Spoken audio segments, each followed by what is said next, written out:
Final Fantasy II Pixel Remaster is the 20th remake of the second entry of the Final Fantasy series. This time it's Pixel Remastered. They sure did remaster those pixels, didn't they?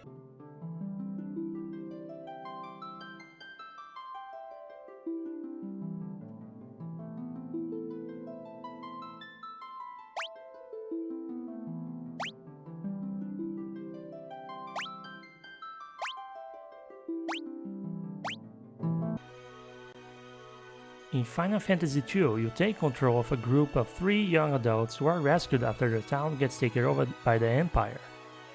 You also get to name a useless edgelord who is really bad at staying alive in battle, but is not that important.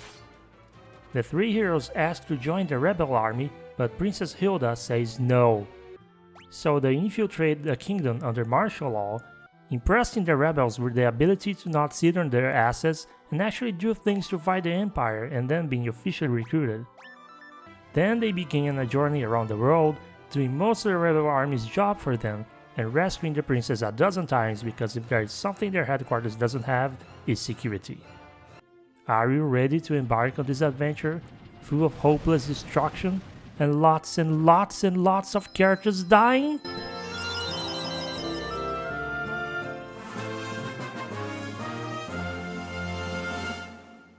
I was dreading having to experience this one. I mean, this is Final Fantasy II we're talking about.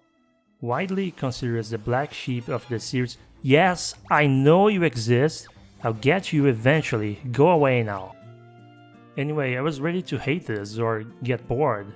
As it turns out, I enjoyed it. This Pixel Remaster version really impressed me with how much more playable it makes the game.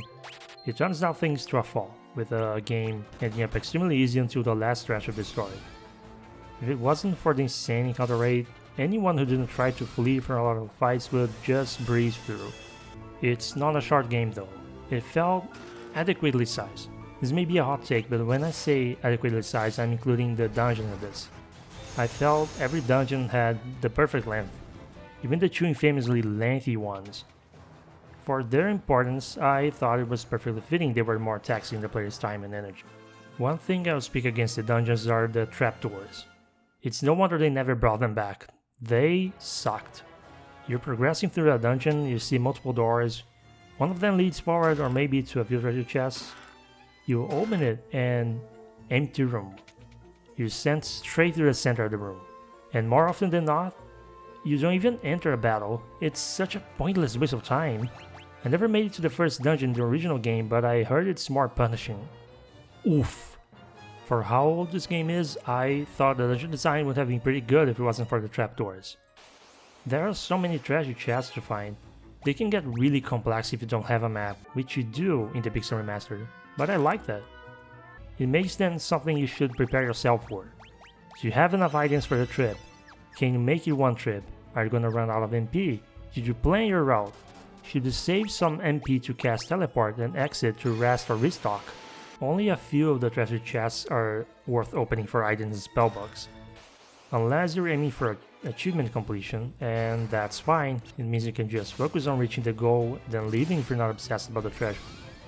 The most important thing to prepare before a dungeon is, of course, your stats.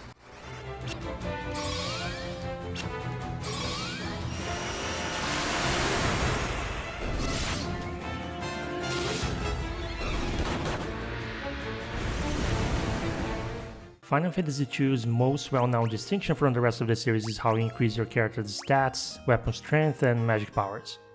Stats increase based on what you do in battle, so taking hits, blocking hits with your shield, casting magic, restoring health, etc. Weapons level up by being used to attack enemies, regardless of whether you deal damage or the enemy dodges your attack. Same goes for spells. Spells gain experience points with each use. Higher level increases the damage, healing power, and effectiveness of the spell.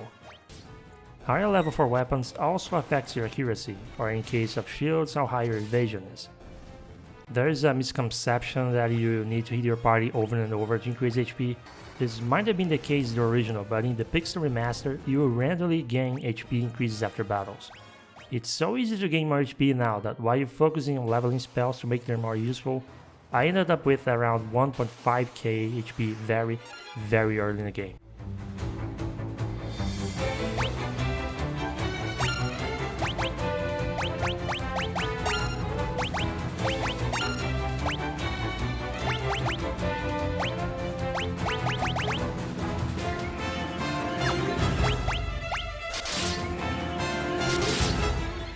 In theory, you can cap all stats, weapon levels, and spells you have near the beginning of the game. I love when a game gives the option to grind this much. But even I soon quit the idea and decided to just focus on progressing the story. Why?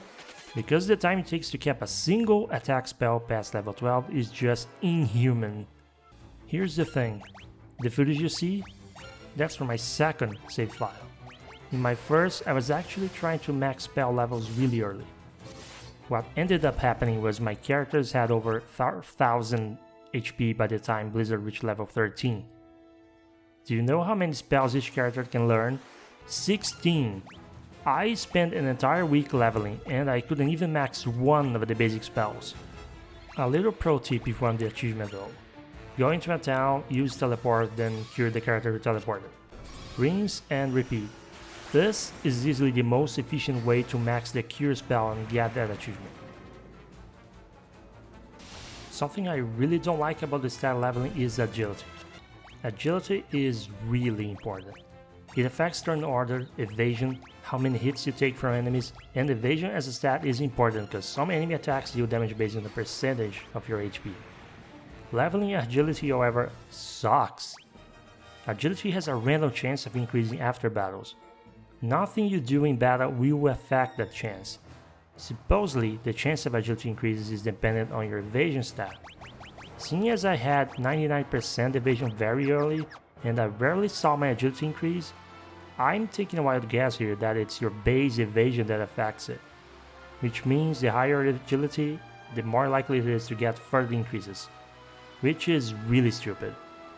Oh, by the way, agility also affects how easily you can flee from battles.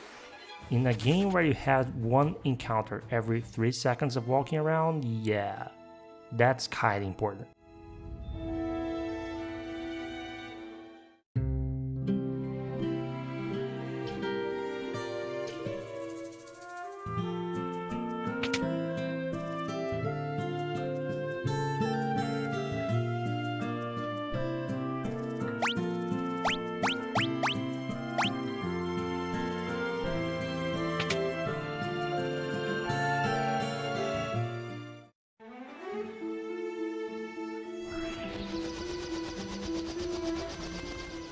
The keyword mechanic exclusive to Final Fantasy II gets a lot of flack I find overblown.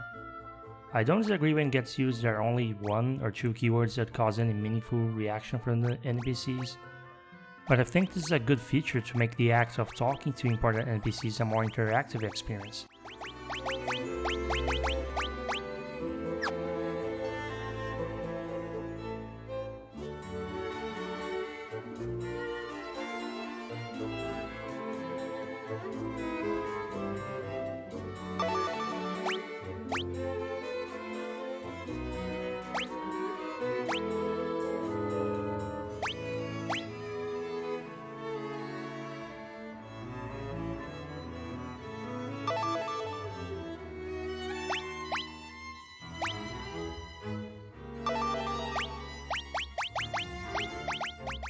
The main draw for me was magic leveling and dungeon exploring. I don't think I would have finished the game if I didn't have the satisfaction of seeing my spells become more and more flashy, and seeing their damage effects become more and more powerful. Magic is kind of a big deal in Final Fantasy II. Sure, if you target multiple enemies, the damage gets ridiculously low, but the HP of monsters takes a lot of story progress to get high enough you need to worry. And you have a wide variety of instant death spells that actually work!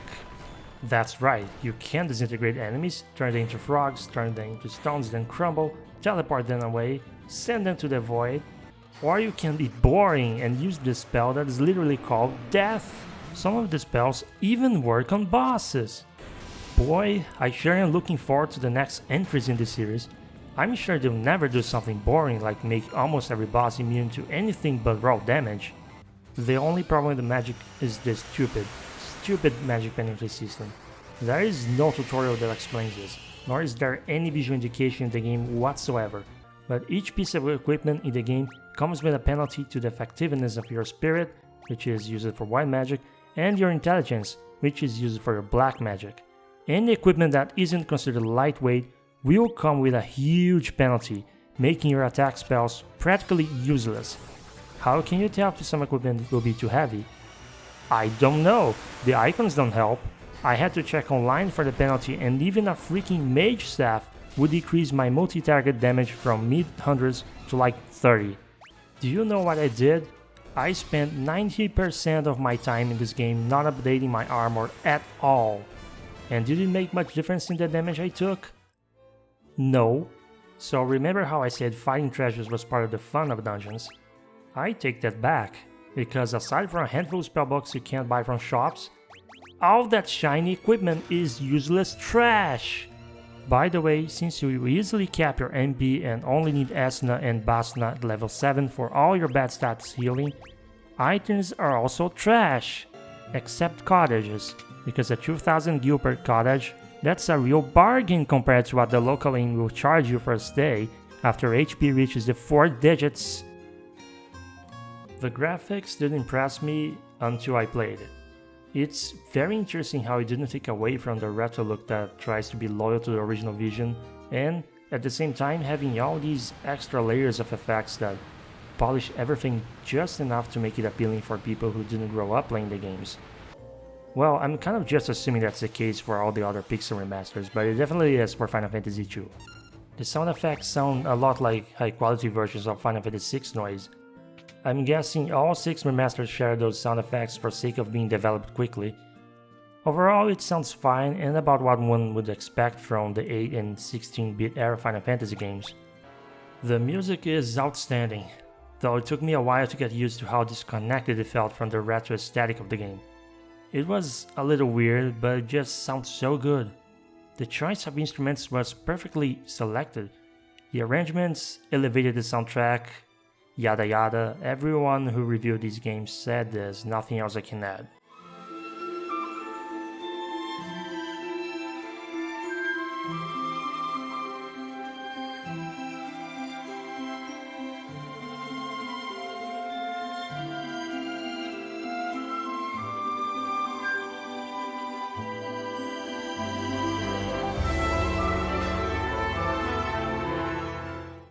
I want to go back and talk a little about this game's Black Sheep status.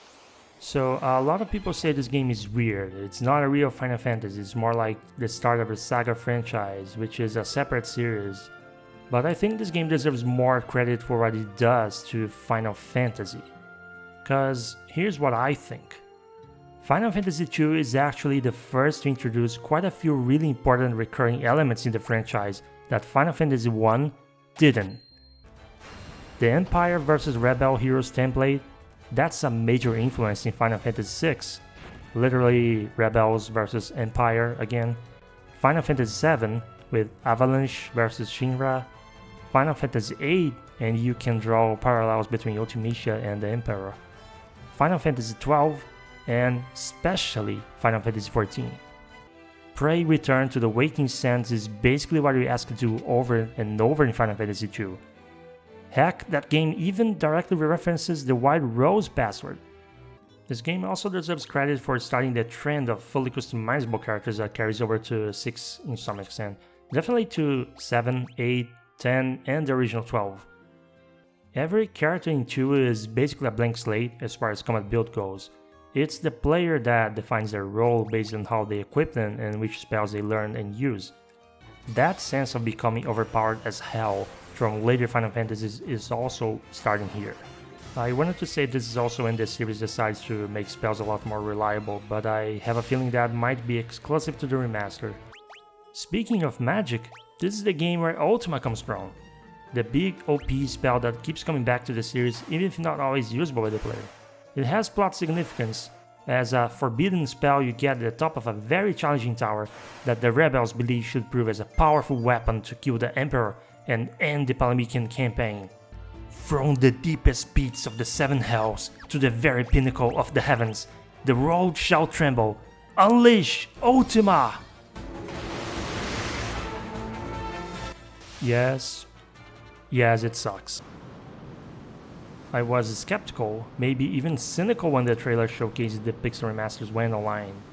Another 2D remake of these games? Lame. And after experiencing Final Fantasy II from this collection, I am absolutely converted.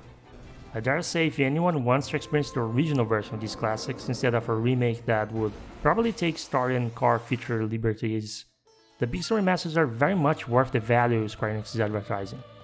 It's unfortunate they are missing a real turbo speed feature, no soft reset combination, no way to disable or reduce the enemy counter rate. Because I want to say I recommend Final Fantasy II Pixel Remaster to both fans of classic Japanese-style RPGs and people who never gave the original game much of a chance, but the encounter rate is kind of a huge deal. So I'm left in this weird position. If you're okay with having a bad encounter every 8 or 10 steps you take and use those random battles to level important magic spells as much as possible, go buy this game. If you're into grinding and love the feeling of getting overpowered relatively quickly, go buy this game. If high encounter rates and dungeons with multiple dead ends drive you insane, avoid this game like the plague. If the other Pixel remasters are anywhere near this good with the technical aspects, I'm already recommending you go check them out. Maybe I'll regret saying that after playing the next build, I don't know. Final Fantasy II Pixel Remaster, now on Steam, Android and iOS, coming this spring to PlayStation 4 and Nintendo Switch.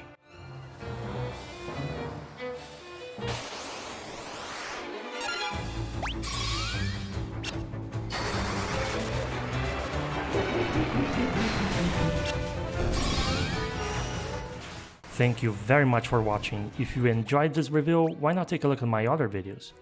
Whether it's a retro game or a modern release, I have videos in the making as I continue to plow through my backlog of games. Cheers!